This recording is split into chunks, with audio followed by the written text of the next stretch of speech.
Document 6. The question is, based on this document, how did President Lyndon B. Johnson continue the consumer protection action begun by President Theodore Roosevelt? Our source is President Lyndon B. Johnson, and the year is August 19, 1968. The document reads, 8 months ago, I signed into law the Wholesome Meat Act of 1967.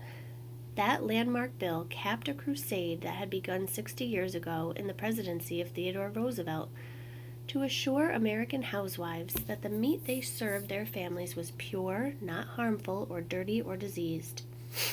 Today I am proud to sign a bill that will extend the same coverage to all poultry products. It is the fulfillment of a promise I made to every housewife in my first consumer message just after I became president. In the early days of the century, Americans took for granted that there were risks in buying food. They even joked about it in a print. One newspaper printed a little poem. Mary had a little lamb, and when she saw it sicken, she shipped it off to Packingtown, and now it's labeled chicken.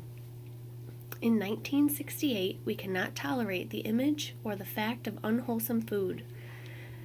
Not when Americans last year consumed more than 12 billion pounds of poultry.